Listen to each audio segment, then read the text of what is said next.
రేవంత్ రెడ్డి గారు తన అమెరికా పర్యటన మీద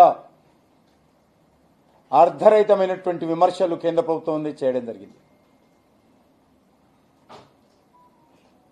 ఎవరైనా ఒక ముఖ్యమంత్రి, ఒక కేంద్ర మంత్రి విదేశాలకు వెళ్ళాలనుకున్నప్పుడు అన్ని రకాల అనుమతులు తీసుకున్న తర్వాతనే పర్యటన ఖరారు చేస్తారు. కానీ ఆధార బాధారగా ఏదో కొంప ములిగినట్టు ఆయన లండన్కు వెళ్ళి లండన్ నుంచి కనెక్టివిటీగా అమెరికా వెళ్ళాలనుకోవడం అది వారి ఇష్టం.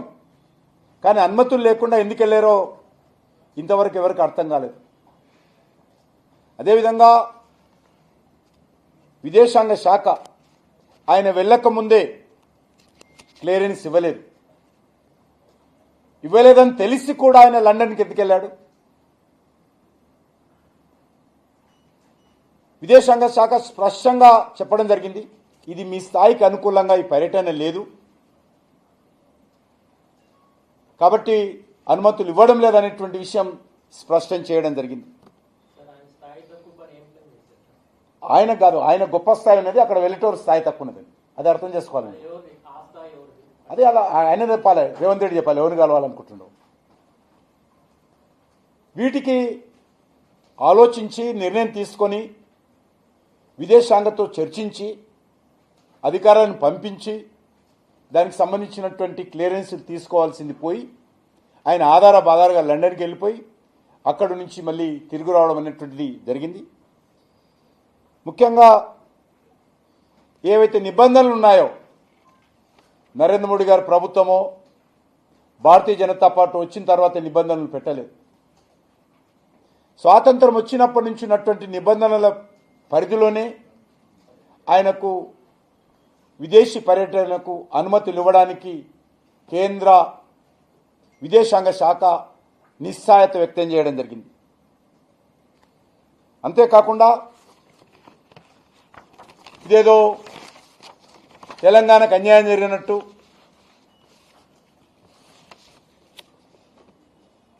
ఆయన ఈరోజు ప్రజల ముందు చిత్రీకరించేటువంటి ప్రయత్నం చేస్తూ ఉన్నారు. 2005లో కూడా నరేంద్ర మోడీ గారు అమెరికాకి వెళ్ళాలనుకున్నప్పుడు అప్పుడున్నటువంటి కాంగ్రెస్ పార్టీ ప్రభుత్వం వీసా ఇవ్వొద్దని అమెరికా చెప్పడమే కాకుండా ఆయన వెళ్లేందుకు కూడా అనుమతి నిరాకరించిన విషయాన్ని ఈ సందర్భంగా మనవిస్తున్నాను. అంతేకాదు ఇదే సంవత్సరం జనవరిలో ఆయన అమెరికాకు హార్వర్డ్ బిజినెస్ స్కూల్లో అంతర్జాతీయ కోర్సు చేయడం కోసము ఆ సర్టిఫికెట్ పొందడం కోసము వీసా ఇచ్చిన విషయాన్ని ఈ సందర్భంగా మనవిస్తున్నాను.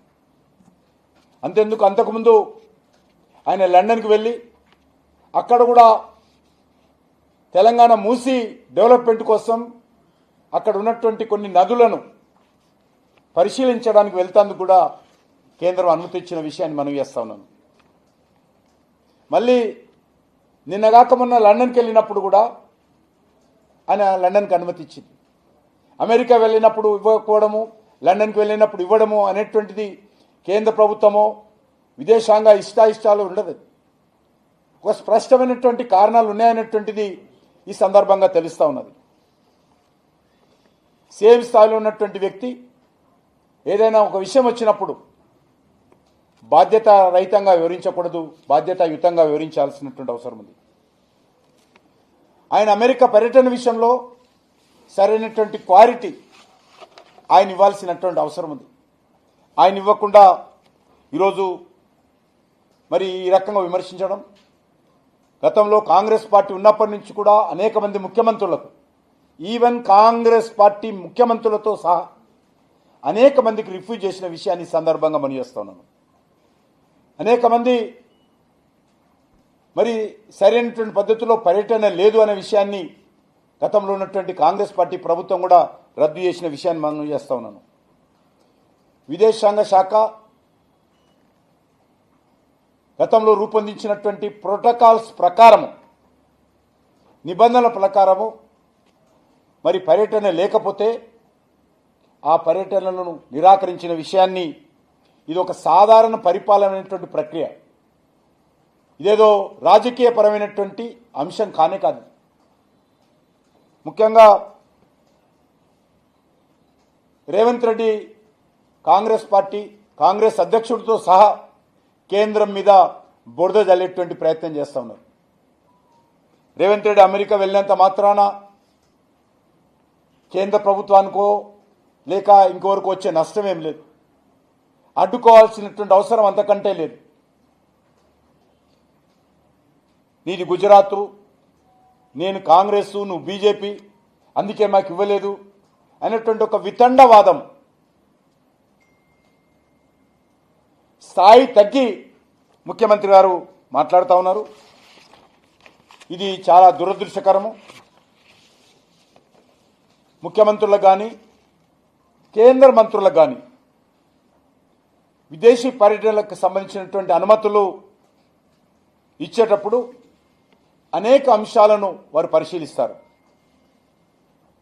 మొదటిది, విదేశాల్లో జరిగేటువంటి సదస్సు లేక సమావేశం, ఆ సమావేశంలో భేటీ అయ్యేటువంటి వ్యక్తుల స్థాయి ఏంటి, వెళ్ళేటువంటి వ్యక్తుల స్థాయి ఏంటి, ఆ వ్యక్తుల బ్యాక్గ్రౌండ్ ఏంటి, అది దేశ విదేశీ నీతికి సంబంధించినటువంటి పరిధిలోనే ఉన్నదా లేక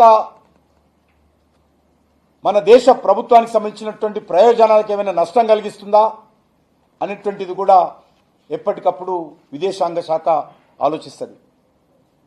నాకు రీసెంట్గా కెనడాకు రావాలని చెప్పి అక్కడ మినరల్ మినిస్టర్ రిక్వెస్ట్ చేయడం జరిగింది. నాకు కూడా రిజెక్ట్ చేశారు. రష్యా మైనింగ్ మినిస్టరు రావాలని చెప్పి అనుమతి అడిగినప్పుడు కూడా ఇప్పుడు ఉన్నటువంటి పరిస్థితుల్లో ఉద్రిక్త నేపథ్యంలో మనం ఇప్పుడు వెళ్ళడం మంచిది కాదని చెప్పి నాకు రిజెక్ట్ చేయడం జరిగింది. ఈ రకంగా కేంద్ర మంత్రులకు అనేక మందికి విదేశాంగ శాఖ విదేశీ పర్యటనలప్పుడు ఆలోచించి అనుమతులు నిరాకరిస్తూ ఉంటారు. ఇదేదో కొత్తదైనట్టు ఒక రేవంత్ రెడ్డి గారే అక్కడ పోయి ఏదో మరి ఉద్ధరిస్తారు కాబట్టి ఆయన నష్టం చేయాలనేటువంటి ఆలోచన కేంద్ర ప్రభుత్వానికి ఎప్పుడు లేదు. మన దేశ విదేశాంగ విధానానికి ఆ వ్యక్తులతో చేసేటువంటి చర్చలు కానీ సమావేశాలు కానీ సమన్వయం అవుతుందా కాదా, లేదా మన దేశ విదేశాంగ విధానానికి అనుకూలంగా ఉందా లేదా అనేటువంటిది ఆలోచన చేసే నిర్ణయాలు తీసుకుంటారు తప్ప రేవంత్ రెడ్డికి ఒక విధానము ఇంకొకరికి ఒక విధానం కాదు. ఆర్థిక పరంగా చట్టబద్ధమైనటువంటి నిబంధనలు, నిధులు, పెట్టుబడులు పొందేటువంటి సందర్భంలో కూడా మన దేశం యొక్క నిబంధనలు సమన్వయంతో ఉన్నాయా లేదని కూడా ఆలోచన చేస్తూ ఉంటాం. ఇది ఎప్పుడు కూడా రాజకీయ కోణంతో చూడాల్సినటువంటి అవసరం లేదు. ఇది దేశం సంబంధించినటువంటి ఫారెన్ పాలసీ ప్రక్రియలో చూడాల్సినటువంటి అవసరం ఉంది.